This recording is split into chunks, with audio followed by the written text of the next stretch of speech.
So good morning everyone. Good morning. Okay. So welcome everyone. I think it's going to be a fantastic day for us. And the topic is also very interesting today. So before we start, I thought I will start with a small story from Mahabharata. Right? So on the 13th day of Kurukshetra, the Pandavas forbiddenly faced a Chakrayuddha on the battlefield. Right? So if you want to understand the formation of Chakrayuddha in a battlefield, it is a kind of formation which will be like a maze, which will constantly move, shift the formations inside, and it will kind of trap the opponent inside and literally make it impossible to exit. So that's a model of Chakrayuddha in the Kurukshetra which has happened. So this guy Abhimanyu, who is highly courageous, fully skilled, so he knows how to enter the Chakrayuddha. So Abhimanyu, for your information, he is a son of Arjuna, and the narrative says Abhimanyu has actually heard the method of entering into such a complex formation from his father Arjuna when he was in his mother's womb itself. But the flip side of it is, before Arjuna completes the full narrative of his method of entering Chakrayuddha and how to exit, his wife slept. Right? So essentially, Abhimanyu knows how to enter the Chakrayuddha, but he doesn't know how to exit it. Right? When the actual moment came, so he was able to squeeze in and then deliver and fight against with all his ability into the war field. But the moment he enters, there comes a surprise for him. The whole situation shifted inside the Chakrayuddha, and the situations have changed. The necessary help didn't come on time. So he was literally stuck with that. Right? So I think this particular story, the metaphor is that's exactly the AI in the current world. That's what I thought, because now AI has entered the entire software industry or any industry for that matter in such an ability with a high speed. Right? Now the question is, are we really fully aware of what this AI technology and technology upgrade is all about? From the enterprise BFSI industry point of view, the biggest challenges as an industry we are facing is we have to continuously adapt, innovate and implement and execute, right? So, and AI is definitely helping us to do that, right? But I don't think so AI is going to replace any of the team, whether it is development team or testing team. It is going to be a booster and it is going to help the development or a testing team to do their activity much faster, more efficient, right? So then there comes the hype versus reality of AI, which is the topic of today's discussion. Right? So here the hype says that AI can literally replace our existing team, be it a testing team or be it a development team. But the reality is, I don't think so AI can 100% replace any of the team, whether it is testing or development. It can only become a booster or an enabler for us to do our activity and perform our activity in much better way. So the other hype suggests that whatever the AI generated automated test cases are automatically qualifying for the best quality. But the reality is the cases which got generated also can be flawed, right? And it can make a wrong assumption if the underlying data or a context setting is not right? So the hype versus reality, there is like that. There are a lot of hype versus reality about the AI in the QA or AI in any function for that matter. So I think that's exactly, I'm very curious to hear from all the experts sitting in this panel today to share your experience on how you are reimagining the AI into the QA services. Right? So with that note, I also want to say that AI can generate, analyze, implement and predict the test defects in any system, right? But at the end of the day, AI can only do to a certain extent. The accountability of the output still lies with the team, right? So with that, probably I would like to welcome the entire panelists to share your views on the topic. And before I go into the real topic, I have kind of planned a quick rapid fire question for you all, where you can choose to answer in very short. So what is that one biggest misconception in your boardroom or in management about AI in software? The biggest misconception, as I see, is that management thinks that the AI understands the domain knowledge that is required for BFSI, the business process knowledge that is applicable for your bank or your insurance firm, and they also think that it understands all your POTS products. Unfortunately, all those three, definitely the AI still doesn't understand quite a bit. For me, I would say management expects us to deliver fast, get the business outcomes very early using AI, which seems to be a misconception for me. Okay, so according to me, faster testing doesn't necessarily mean the faster releases, right? So even if you speed up your application testing by 80%, for example, but if your release process is not that fast, right? So it will not impact your business. So basically, your change advisory board or the regulatory sign off, right? So you have to use AI in a smarter way. So apart from testing, you would improve that particular change advisory sign off so that the release will be faster and impact your business. So that's what I think is the biggest misconception. Hi. I think we were discussing a while ago. You still choose to answer this? I will try my best, yes. The concept of ROI, however essential it is, it needs to be captured at a holistic level. It cannot be measured at individual department level that we have given you the necessary AI licenses and we expect X. That department will bring productivity improvement. The other department will bring productivity improvement. As when all of that gets stitched together is where the true ROI is realized or is visible. So it is very essential for management or the actual sponsors behind all this AI initiative is to understand that the ROI is one big concept across all departments for a bank, for example, not just an individual department's KRA or KPI, so to say. Yes, hello everyone. So yes, I agree with him. ROI is one part of it where the misconception is. The other is the significant improvement or the significant go-to-market or immediate expectations that okay, if you are using, you have given the AI, you have given the right tools, whatever you needed, and now why we are not seeing the immediate impact of it. So that is, I think, one of the misconceptions. That it takes time. I mean, the major misconception I see that letting AI control the entire test cycle, which apparently will result into technical debt that we have seen it. It will generate a number of tests, but to maintain that, you will spend more number of times to actually, takes to generate the test. So one of the misconceptions which I believe in general is that AI will bring in the quality. Speed, yes, I agree. Quality, because as he said, 10,000 test cases, maybe only 50% are relevant, right? So who will validate the quality? And that requires an effort, and that it translates to ROI, the time to release, everything goes into that cycle, right? So that is something need to be understood, that AI doesn't bring in the quality you expect until you can really achieve that level. So that's something which need to be understood and kind of communicated. Yep. Right.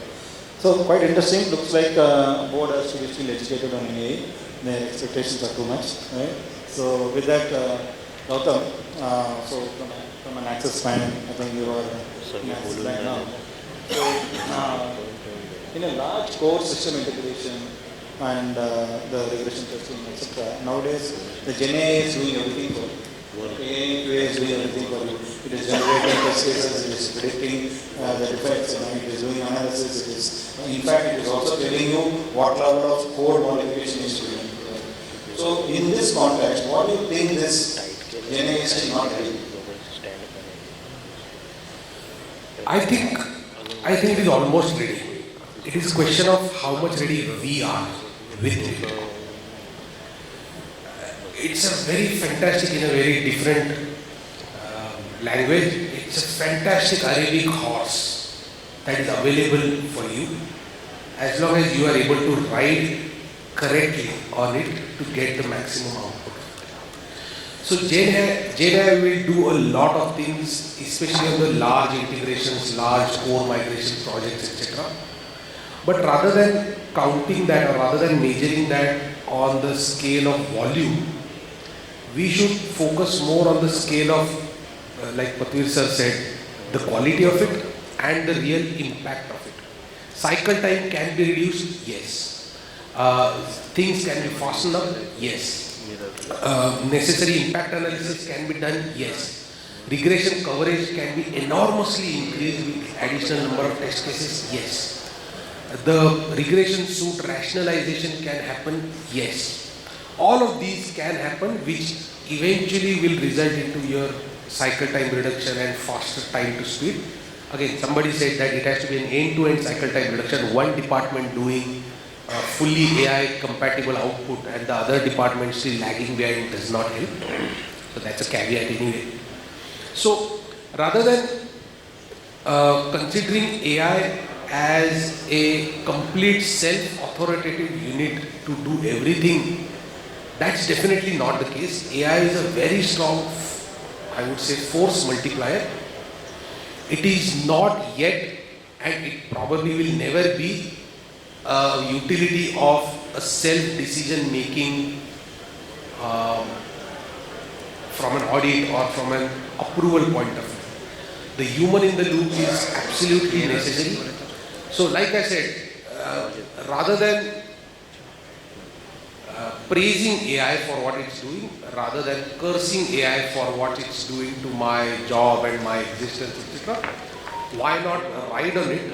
Why not use it responsibly at the correct areas rather than placing it all across? Why not use it responsibly at the correct areas where the maximum output is possible, and then moderate it in such a way that it helps the organizations, it helps the banks, it helps the regulations, it stays within the guardrails of data compliance and security assessments and all that stuff.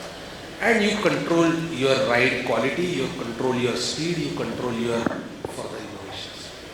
Fantastic. I think well said. I think AI can never be a replacement and it can be a force multiplier for you, right? That's fantastically said, Gautam. Thanks.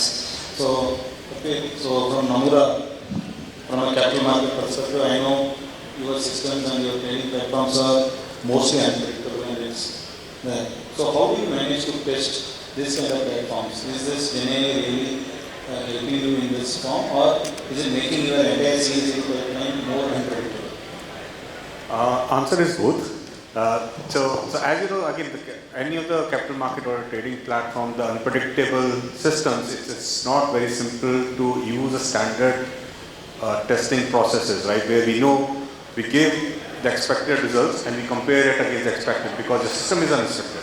So you can't have that expected results coming in place. And definitely there's a boon, because when you want to put up an AI to implement and evaluate it, so your values are not the same. If you go a bit deep into the technology aspect, what AI is giving you is giving you output as a probability, if people understand it, very layman language, right?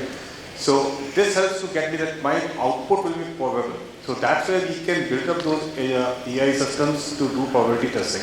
That's one part. Second part is the volumes and the scope is very huge. So the type of quality, the data you want to generate, how you want to evaluate it, that becomes limitation in the current traditional models. Right? We do automate it, we do test generations, data generation aspect. But again, this helps in boosting that part, increasing, I think, as you said, regression path. But in our case, it's more of a data spread which gets increased, which helps to really get the niche areas which is not yet covered.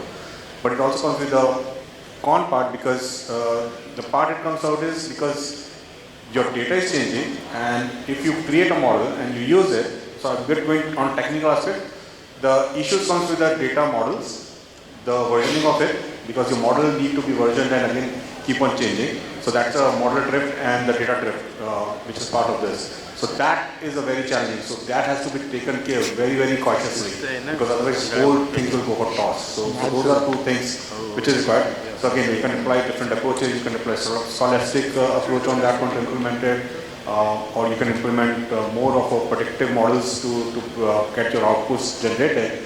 And it's still very initial stages, I would say. We are not saying that we are 100% reliant on it, but as one part, it's a supportive or additional aspect, right? So whatever you're testing, AI is assisting us to increase the coverage, giving us a better view, with again a cautious view that there is a human in the loop, which is key aspect, like having proper coverage. The output which my system is generating, I'm talking about the AI system is generating, is it really valid, which I'm requiring, or is doing hallucinations on that one? So all those part come of it. So the key critical part whenever you're looking into any implementation comes from the governance. So one part is you keep on hearing the responsible AI, right? Or we talk in the terms of guardrails. So you need to ensure you have proper guardrails implemented when you implement AI system, specifically in the financial market, because it's very, very tricky. So you need to ensure it doesn't hallucinate, it takes care of all your business requirements critically, and definitely there should be a challenge in place to ensure it is responding properly on that one. Thank you. So I think it's quite important for us to ensure the necessary guardrails are in place whenever you are in capital market spaces, which is very true. So probably I'll also jump to Karthikeyan. Okay. So then probably I'll go to Zaid. So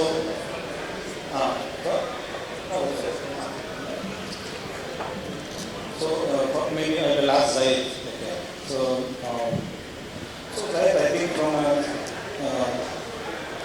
consumer credit and from a complex scenario perspective, right? How do you see the GenAI is being implemented, or do you really see the AI frameworks are helping you in handling such a complex edge cases in your space? I mean, the major opportunity I see in AI is actually not generating the test cases, but actually finding what we are missing in the entire test cycle.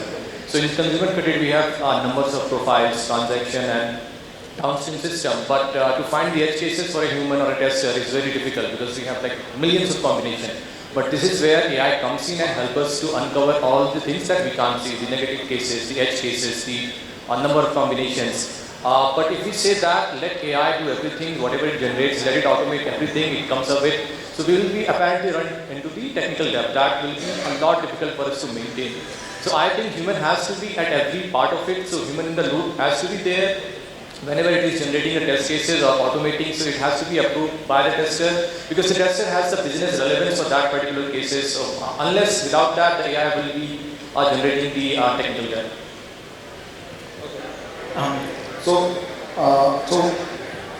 The follow-up question is, how do you see your testing team is currently trying to adapt for this implementation? What kind of challenges they face? So one of the major challenges that I see with the AI, that people adapting to it. So they are reluctant. So they have been using the Selenium, APM, or you say those tools, but when we say that you have to use the AI, you will first hand see that resistance coming all the way. But in my team, we have been doing very relevant, like we start one-on-one and we said that this has to be done, otherwise you will be stuck. This is the future and we have to get there. And that is the ask from the business, and we have to make a plan. So we started taking like session and all, and we started training with how you use Copilot or any other tools, and later they adapted and they've been contributing, and we're getting the really outcome of that. The challenge is not that the tester or a testing team is ready to adopt or not. Any new thing that is available to learn, everybody will learn it. The challenge is with probably some of the managers like us and even few people above that the moment you open book and page number 1 of AI, I am expecting a miracle out of it. So that is the apprehension that people are having. Arey ye karna hi nahi hai yaar, ye to on first day itself they are asking me to reduce 80% of my test preparation time. It is just not possible. I need some time. So we need to invest in the team to give them sufficient free hand to learn in the best possible manner to get the best output out of it. That's the apprehension. The challenge is not that they are not ready to learn. The challenge is that they are currently afraid of the so-called wild expectations out of them. Yeah, please. Just a quick 2 cents from my side. So I agree with Gautam. People are ready to adopt, but the expectation and ultimately the outcome which is being generated by AI, that needs to be validated, and that requires time. and management expect that it has to be reduced fast and deliver the outcome fast, which seems to be I would say extra expectation from AI. Absolutely. So I think one of the key areas that as part of platform being platform providers, one of the key things that we are now teaching our testers is how to leverage AI to validate the AI outcomes. I think there is a long way to go there, and it's not that always you will have a human in the loop, because with the quantum of test cases, scripts, it's not possible humanly to do that. But we are teaching them how to leverage AI to do the validation, and it's making it that much more faster and better. Right. So the other question probably Manish or anyone can choose to answer this. So other one is now how do you satisfy your risk and compliance team, or how do you ensure the LLM tasks are maintained when an AI is being So that is a critical part, especially in the banks, because risk compliance really come talking you on why are you using it, how are you using it. And one of the key factor is what we are looking is defining all those guardrails. That's the critical aspect. Like, are you ensuring your PI data is getting maintained, but when you're especially testing it out or even in the production, and how you're using the AI, right? So that's critical from the banking perspective. Second aspect comes is your system biased, right? So whether it could be biased from a system, and what happens is if you use the same model over a period, your data and the LLM itself start getting biased. So your results will get biased. And if you're not having a check in that place, that means you need to have those guardrails in place to ensure the system checks it out, and that helps to capture it. So you need to ensure the basic set of guardrails are implemented, and those are periodically reviewed and enhanced, because the challenge with the traditional system is if you built it out, it can last for at least a year or 2 years. But in case of AI systems, you have to review almost every week or month to ensure your system is still behaving as expected, if not starting biasing it. And if there's a biasing, you need to start looking to data drifts to ensure your data need to be changed, or training data or test data need to be updated. So those things is a particular cycle. It's faster because you're using AI, but you need to keep those checks to ensure. And those are the reports you need to publish as part of your audit and compliance to ensure they review it and they agree to whatever the aspect. So, but in most of the cases, they come back to us and ask for it, what exactly they're looking, because they're also in the learning phase. That's the other aspect, right? So when you go back to the any of the regulatory or compliance, they are drafting what kind of regulatory or compliance they need to build, and they expect, especially the QA testing team, because they're very closer to this one, to define what could go wrong and where they need to make the checks so that they can update their compliance systems as well. I would like to add that. So, as Patvir mentioned about the bias effect, so I do remember one incident where we were building an AI at the same time was being made by so we decided to have a unified solution. So that solution, we have a common meeting, and we took the meeting notes out of it, and that came out. The meeting notes, whatever generated by that team, right?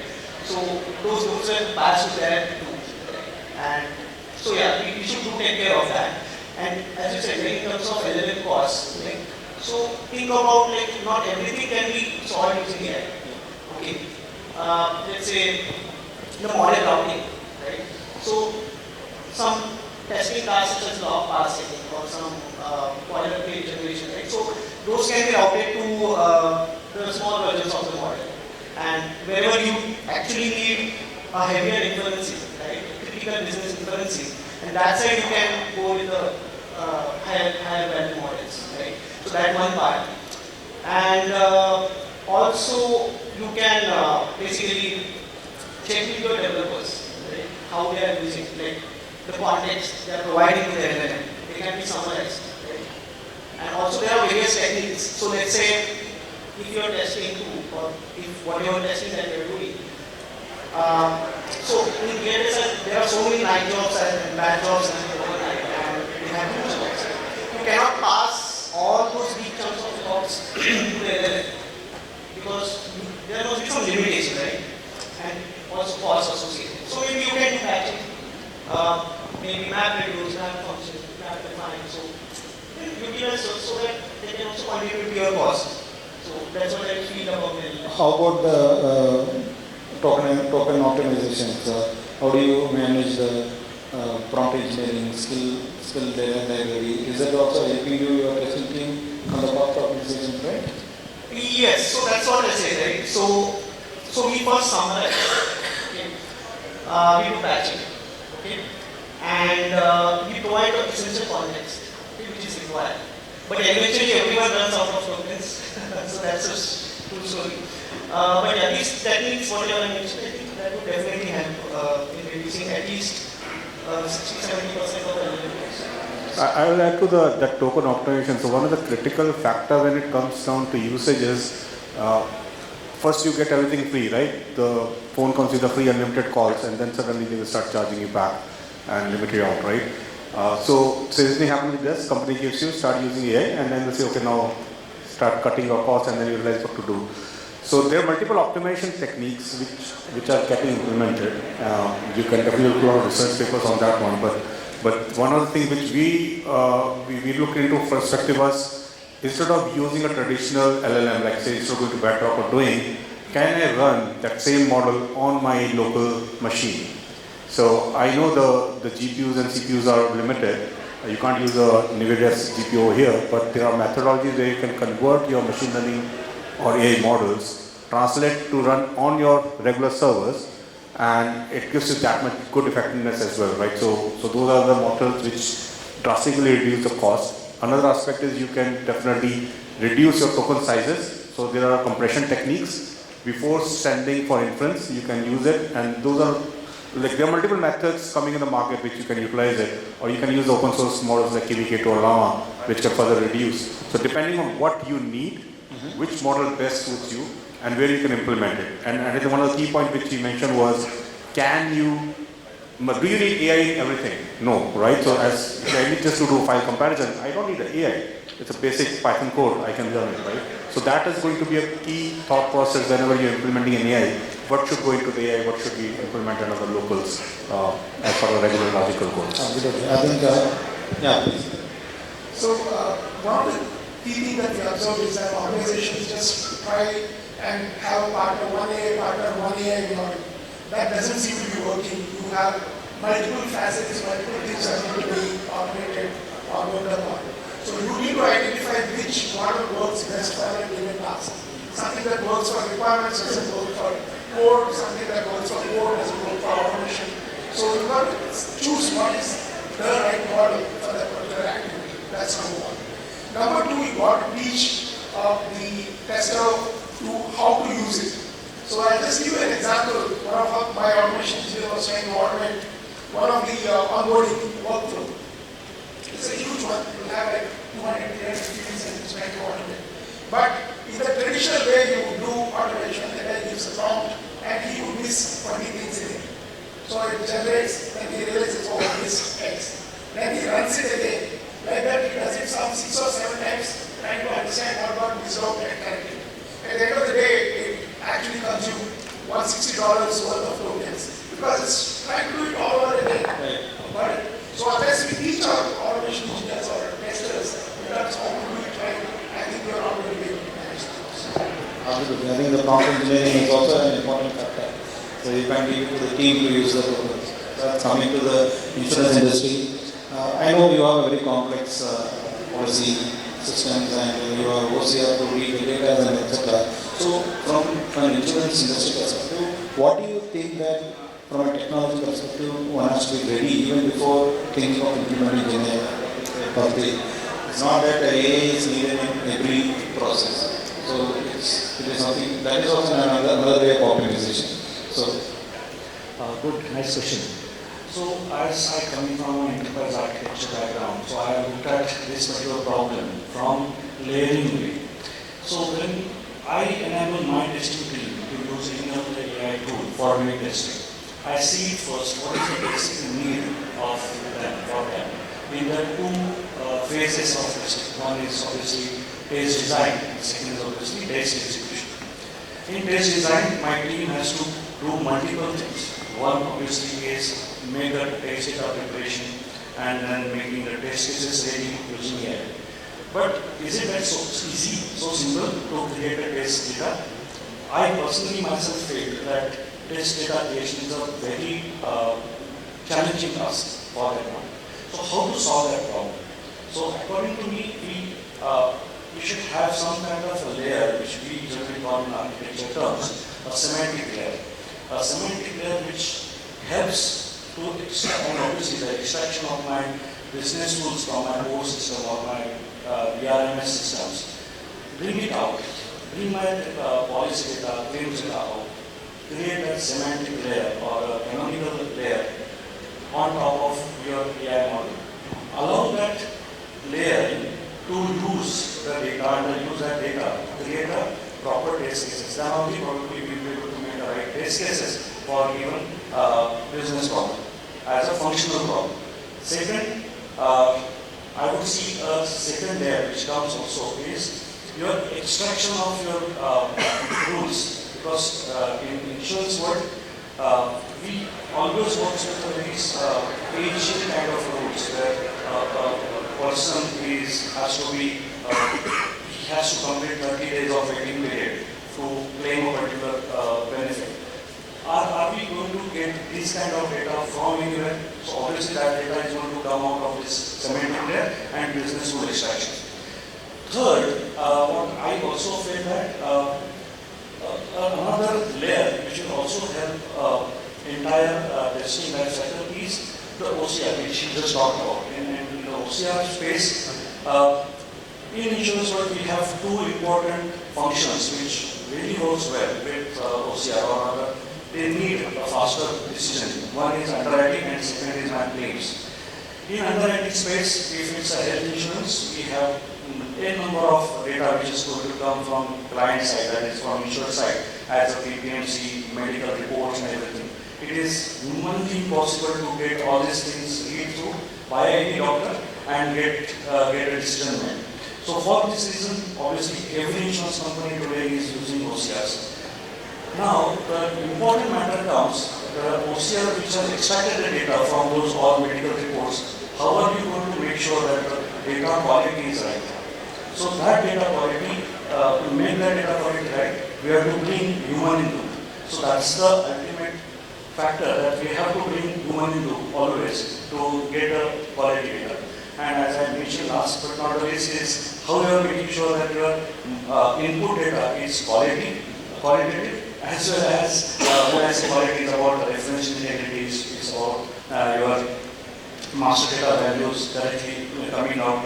So all these things come for data quality perspective. I think these 4 or 5 lags are there to make your AI really works well with your testing. And lastly, but not the least is, I forgot one. So it's about mock data preparation.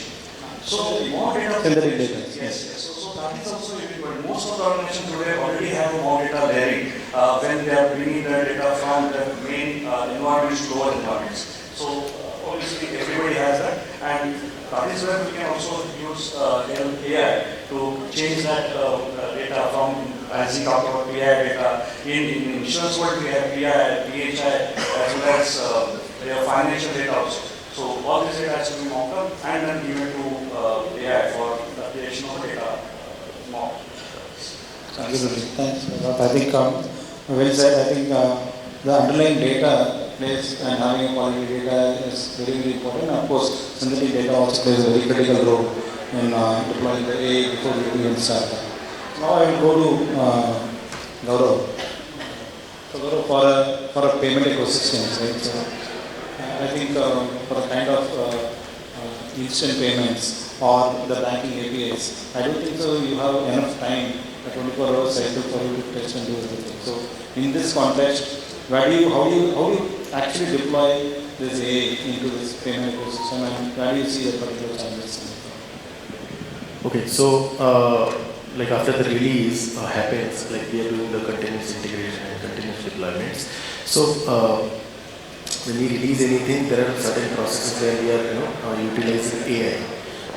The one is obviously it takes a lot of time when a manual tester does the complete sanity of the application. Right, whether it is a payments API or some other application, if the application size is huge. it takes 2, 3, 5, whatever number of manual testers takes time. So there we are utilizing the time to sanitize the application, the impact analysis, using the mock data, then analyzing the logs, how it is performing after the release, then making sure that all the compliances has been followed or not. So these kind of areas where we are using the AI to improve the I won't say the product, not only the productivity, but the faster outcome and faster decision that okay, whatever deployments that we have done, right, they are accurate or correct, or is there any problem that is occurring or anything. So that is how we are able to achieve that. So this is pre-release. So how do you use this AI post-release? Because given the fact that you are into a very critical ecosystem there, so how do you use the AI in the post-release? Is it really helping you on that phase? So post-release as well, like for the automation cases that is being written, like I said that when we are running the automations and using the AI, we are using the AI to remember the previous automations that has been so that you don't have to give the prompt every time. So there we are saving the cost as well as faster outcome as well. So. Okay, great. So I think you will have a lot to talk because you are creating automated packs for platforms for large enterprises and etc. So now automation, when it comes to testing, everybody talks about automation, right? And everybody thinks that everything can be automated, 100% has to be automated, in a click of a button, everything should happen, right? So according to you, what exactly can be automated and still there are certain things cannot be automated, or what is your recommendation? So BFSI organizations will have two contexts. One is the transformation context, one is BAU context. So if you are looking at transformation context where you are bringing in these applications for the first time, obviously you are not going to test it through automation first time around. It still has to be tested once manually, because you don't even know whether the parameter is set up properly, whether the business rule is set up properly. So if you try to do automation, it's going to be too much of work with very little work. Okay. In a BAU context, yes, you can automate it because it's already Hari, we have been constantly challenged to look at automation first as an approach. Forget about even manual. Yeah, I understand, but not in transformation. In BAU, yes, but transformation is definitely a content there because the AI system does not have the context. So that's what it is. But in parts, yes. Like example, in transformation, you want to generate a new set of test cases that are required. Yes, you can do that, subject to you being able to give the right domain inputs and whatever additional information that's required about the new application that you are going to use. So if you can provide those, yes, you can do it. And one of the key misconceptions that we are seeing is that people think that they can continue to work the old way and get better results. You have to change your life cycle and the way you are using the tool, otherwise you are not going to get the right outputs. That's what's the point. Just to give you an example, think that giving like a BRE document which generates 5,000 test cases. Now, there is a better way. You can ask you to just generate the test conditions, validate the test conditions by the BA, and then generate the test cases. Otherwise, it will generate all those detailed test cases which you will not be able to wade through and actually do it. Okay? So these are some of the things that you got to change in terms of how you actually leverage the AI to be able to get the right output and also reduce the effort. The second problem is the test data. So the faster you generate the test cases, the faster you have to test, but then where is the test data for that? And that's where you will have a challenge. Recently we were doing one of the corporate banking platform testing. Now there are like 20 different payment types across 4 countries, across 15 different currencies that you want to do the testing for. Now, how many accounts do you require to be able to do all of those tests? Okay? And we finally realized that you needed almost 300 plus safes with different account setups, different approval mechanisms. If you even have to test the basic configuration. Okay? So unless you understand what is your test data requirements, generate it using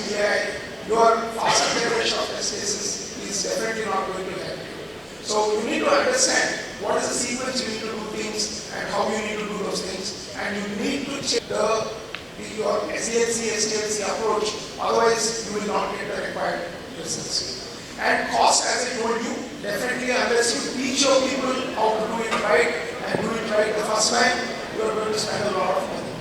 Okay? And the more inexperienced users are trying to make them use AI, your costs are going to stack up. So if you are going to use AI, you definitely need to have the right people using it with the proper domain knowledge, with the proper understanding of the principles to be able to get the right ROI. So Gary, I think that's fantastic. I think you really touched upon one critical point, the human element of it. Right? So I think the human element of it, whether it is an automation or anything, but if you also could share, so where do you see the challenge from a team skill perspective? Right now that we are getting in so speed into every function. So is there a real challenge for you when it comes to the people and within your team? To some extent, yes. Some of the training modules that are available, basic AI, advanced AI, enterprise AI, Gen AI, the training modules are developed by AI itself. So the AI is teaching you how to learn AI. It is probably going to be a little biased. Now you have a very thin leverage, as sir was saying, you have a very thin leverage of trial and error, because each trial and error is going to cost you. The other traditional automation, once you have procured a license for the year or for etc., you can give a try any number of times till you get it right. Nobody is really going to question. So if I as a manager am investing in you and after 1 month multiple trial and errors, I can say that this person is now completely automation ready resource. On the AI front, that 1 month cost will be so enormous that I may not be able to afford it from cost point of view, I may not be able to afford it from time spent point of view. I am probably expecting him to learn within a week. Right?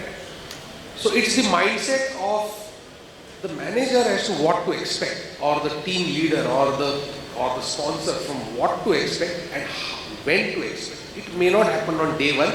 I will have to secure some additional cost to let people learn it in a better manner and get them elevated, etc. And then the best results, faster speeds, improved performances and accuracies and all will come in. It will not. So it's the mindset of not only the people, it's the mindset of people who are expecting an outcome. They need to be a little more patient with the journey, in my opinion. Gautam, I clearly get your lot of experience on this. Yes. Sorry, Just to add to the point, I think definitely the key factor he already highlighted, how the model is getting trained, right? And typically most of the training modules are in the same fashion, and which is the one thing which is missing across all the training models, whether it's human created or AI generated. They never teach you the first thing, how to manage your token. So that is not taught, and you throw the bus and you start using it and they start consuming it and it's lost and output is still the zero. And that's where that training has to be included. So that is a key aspect, key cost aspect, that what is the critical requirement, and again, how do you make sure what kind of prompt you want to generate. So instead of just doing any Google Gemini or any aspect, right, asking any question, random questions, so it should be more objective based, and that is a critical factor. And that is another factor which comes from the skills perspective is they do learn it, and one of the critical challenges comes is I am a Java guy. Now I need to use AI, and AI is giving everything a Python based, so I need to create a Python script. I am not comfortable. I have been working for the last 15 years in Java, or somebody comes to .NET, and that is another mindset change which people need to say, you need to get technology agnostic, so just to make sure that Python is just not the cause here, it's just that you need to adopt to the new technology. And the future is definitely AI, especially in the development area. I'm not talking about the business or operationalism. AI is definitely going to change how we are developing. At least next 2 to 5 years, it is going to completely drastically change. Everybody will be expecting that you use AI to develop your code, whether it's a basic Unix script or whether it's a JavaScript or any new UI. So how better you can develop and how you can do it. And the key thing you will still need is a guy, same guy with 15 years experience in Java, to check what AI is generated is still the correct or not. He's the one who can actually evaluate and confirm, which is you will still need. So I think you do see the memes around it that to fix the AI, you still need a guy you probably need to pay very high to fix that issue. A and QA for A itself is needed, right? That's that. Yes, we were discussing the same thing in our earlier discussion. Speaker showed that whatever you are generating with AI, it is generating in let's say 12 years, and then you are spending 4 to 5 days to review the entire code and make it production ready. So this is how it is. So ultimately you cannot expect immediate rate. It is still a 50% saving of 10 days code which is generated by within 5 days. So, the agile, when most of you would have done the waterfall to agile transformation, and I'm sure all of you had your teams, agile coaches, okay, people who facilitated this entire transition. I think something similar is definitely required for your teams who are out here.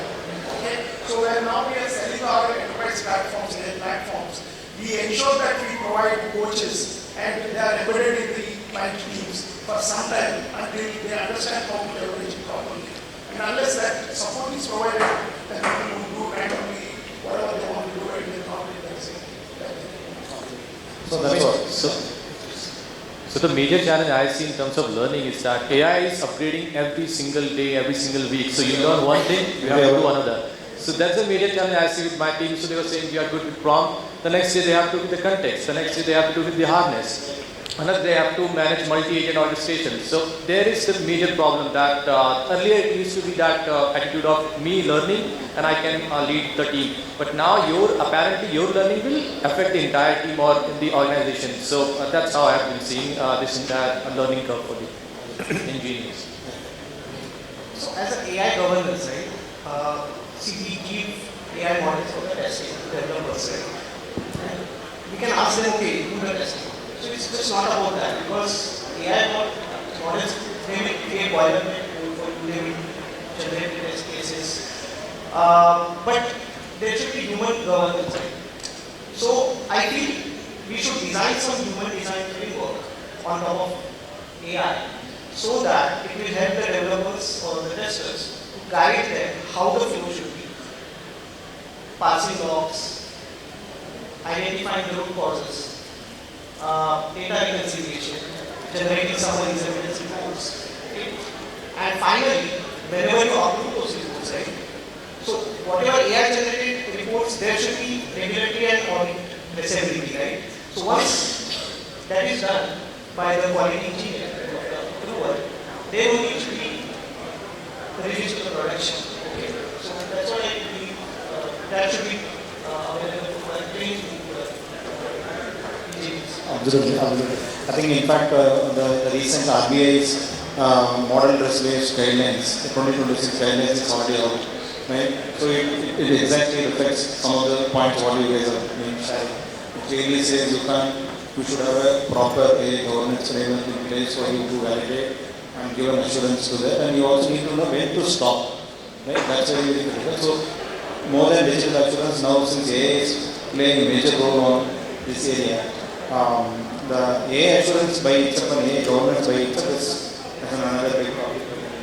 Yeah.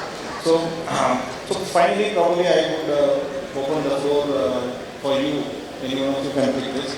So Hari, you be a right person because can you share any live example where you are created automation for a lot of enterprise tasks, where automation packers clearly said everything is fine, good, but unfortunately in the production what it says is failed has reoccurred, or past has reoccurred as an issue.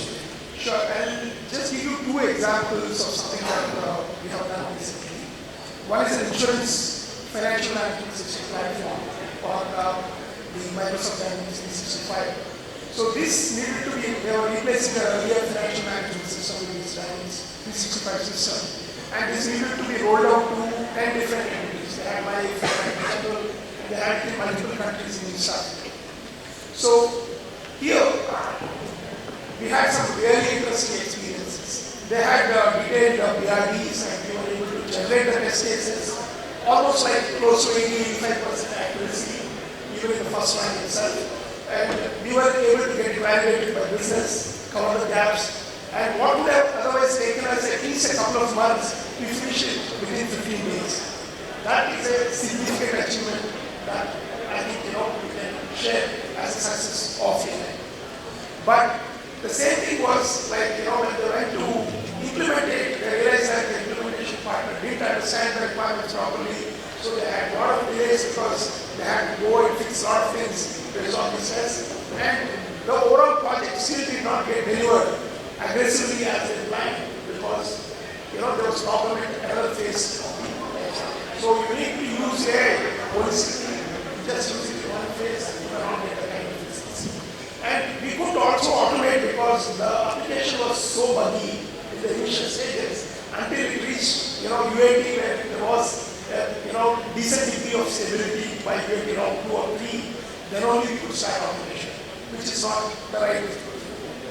The second example is a core banking upgrade, which was on a T24 platform. This was different. Both test cases we were able to generate. We were also able to automate as part of the SAT phase itself because the application was more stable. And today the regression runs through the AI generated automation systems. So in both the contexts, yes, but then the key thing was the inputs to generate the test cases was not given by testers. It was given by business analysts. Okay? So that's what actually created the difference. Now, manual testing obviously had to be done by testers, but test data had to be created sometimes by testers because it could be auto-generated. But the core test design was still done by business analysts, and I didn't require a ton of business analysts. It was only a couple of business analysts which would do the whole thing end-to-end. Okay?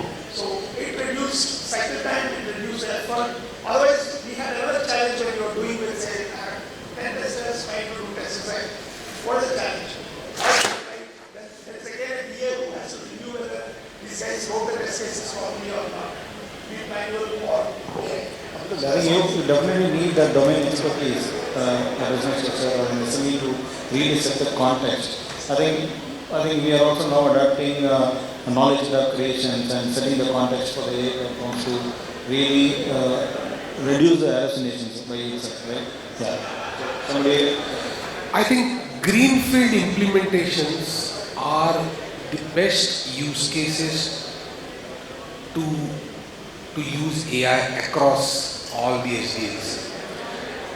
The legacy applications and its upgrade and maintenance and migration, etc., it's little tricky. But greenfield, where we are starting something from scratch, those are the best use cases. I mean, I can give you an example.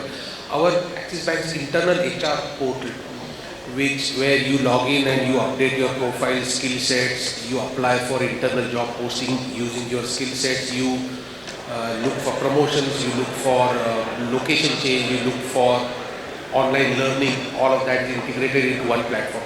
Now, we had our legacy platform and we have built this new indigenous platform. A very strong competitive vendor partner had given us a big fat code and a big fat 18-month window that I can do this, and we were simply not satisfied with it. We took it ourselves, maximum usage of AI, right from the workshop session till user stories, the UI UX was generated using AI, the 80% of the code was generated using AI. Of course, it was reviewed and edited, etc. We used a concept called as in-sprint automation, where right from the first manual test run itself, I initiated my automation, AI-led automation, and it brought me the AI-led automation pack ready at the end of that sprint itself. We had 3 and 4 days of, not even 2-week sprint, we had 3 and 4 days of sprint, every small packages, etc.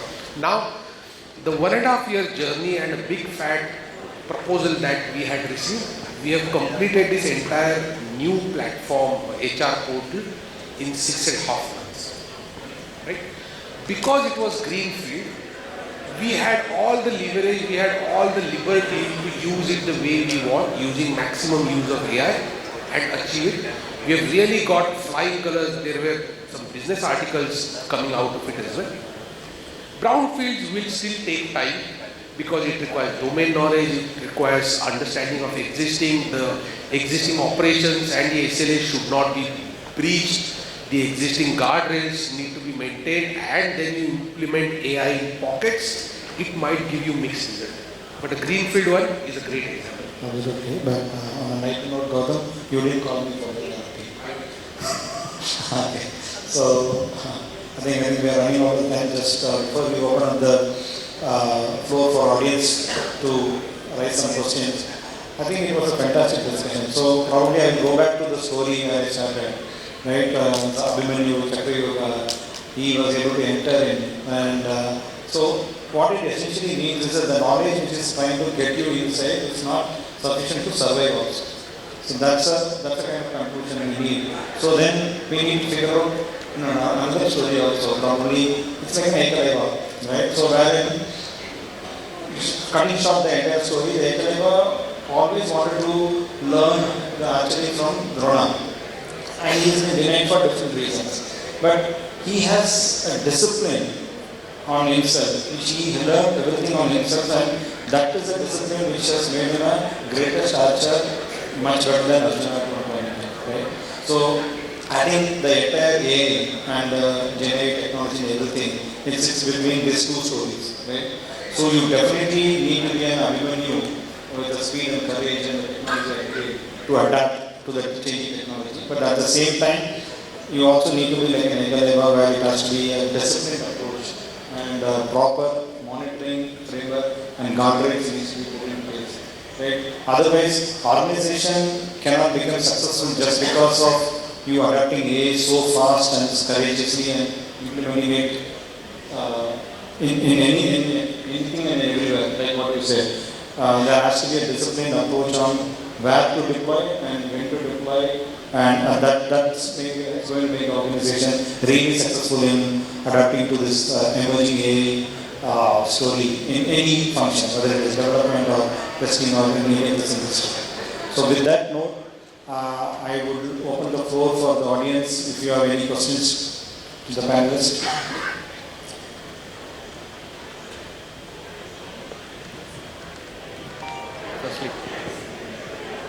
Thanks to all the panelists and the moderators for a very insightful, indeed, powerhouse.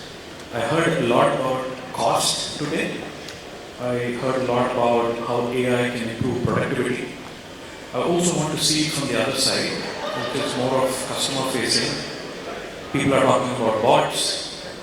And where I'm leading to is that while we are looking at AI for cost optimization and so on and so forth, but also from another aspect where you started the discussion with board asking you questions on AI and quality assurance. The question that I have for you is also about AI helping you generate revenue. A lot of companies talk about revenue per employee, revenue per customer. Is your board also talking about revenue per AI agents? If not today, do you anticipate that to come in very soon? Well, yes to that. The definite answer is yes. Maybe the exact calculation method and what should be the target in 1 year, 2 years, 3 years is not very well defined yet. But the answer to that is definitely yes. Now the traditional human system of lead generation, customer generation, revenue generation, it has been proven for last 20, 30, 50 years. So you can always, if you join in as a front-end banker or a salesperson or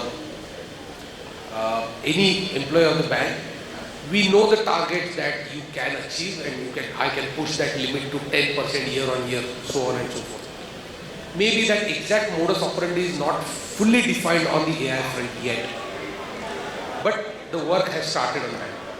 Is it working? Is it really working? Maybe yes. Is it making mistakes? Definitely yes.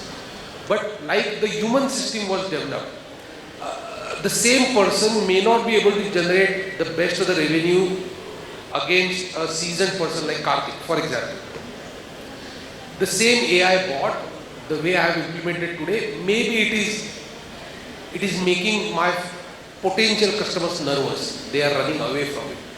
That's a learning that I had, that I will improve my bot, I will improve my customer experience and the interaction level, etc. so that the customer starts getting attracted toward it.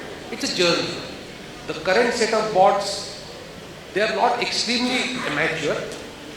They have reached some level of maturity, but have they reached their peak form of maturity and output and revenue models? Not yet. Maybe 12 months is what I am looking at, where we will really be able to put a price tag on that agent as well, that this is the bare minimum that I expect revenue generation or customer retention or satisfaction survey improvements out of a bot as well. We are reaching there. Thank you. Time is up. If you can make it quick, yeah. So like, to just answer you, there was one of our customers who is in private banking. They have a lot of their representatives who are talking to customers for a variety of things.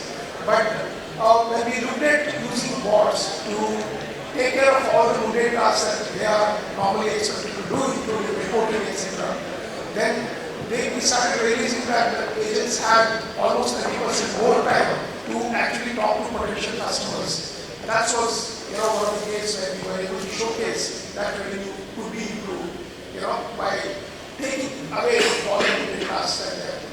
Okay, so that's about it. Sure, thanks. I think it's already time up. Is there a time for one more question or we are closing? Yes, do we have one more question? Any other question? There's a hand going on. Yeah. Yeah, hi. So there's already somebody with the mic. Sorry. Hey, thanks everyone. My question is to Manish, regarding the regulatory and compliance part. So I'm interested to know what is the kind of conversation that you have today with the people who approve and set the regulators, because we come from the system, I put something in the production, it works until something goes crazy. Now you said we're in a space where you're expecting things to drift very often or very soon. So in those cases, what is the kind of conversation you are setting up with those regulatory people or the compliance team upfront? Is there something that you can show like some? Yeah, so typically whenever you're working it depends on the domain, right? So if you're working in the financial sector especially, the critical aspect which comes up is, do you have the respective set of guardrails implemented? So typically your governance framework comes into a picture, which is, it's right now common, it's the AI governance framework, which is getting implemented across, and I mentioned about the RBI guidelines coming into it, right? So those factors you need to take into account whenever you're implementing your AI while you're doing the development of it or you're productionizing it. Especially if it is productionized, then again the aspect comes where you need to have a non-AI or human in loop definitely there. A couple of things which you cannot say this is to be done. I think one of the example, he can add on that one, that cannot be done by the model or any of the AIs, right? Other aspect come from whether you implement the right set of guardrails, which is again the guardrails depending on the systems, which I mentioned, like you have, if it's a PI data, right? Are you ensuring the PI data is not used outside of that particular frame? Or if there is a biasing happening in your model, or the data drifts are being taken care, and how often you're doing those data drifts validations. So those will be the guidelines defined depending on the regulatory authorities or by the specific organizations, AI governance platforms, and again intrinsic to the AI development, which is like, are you using for a development purpose or you using for the business purpose? So those are the key factors, and those are the things that you need to showcase and respond back to compliance, that we are adhering to those compliance terms and conditions, and these are the evidences that are associated with it, and we are going to ensure if it's an ongoing process, then you need to keep those evidences like a recertification to be done every 6 months or yearly kind of thing for your systems. So thank you, Zaid. I think it was a wonderful discussion. So probably I will close the entire session with a small thought. So AI is never magic wand which can solve every problem, and it is not a threat also to all of us. So, but at the end of the day, like what Gautam was also mentioning and most of you are saying, it is an enabler which can make our life much easier. But at the end of the day, the accountability still lies with the human. So with that thought, thanks everyone for sharing your views and experience. Special thanks to Karthik for moderating it so well, controlling all of us so well. Thank you. Thanks, Karthik, for organizing this. You have been a fantastic audience. Thank you, everyone.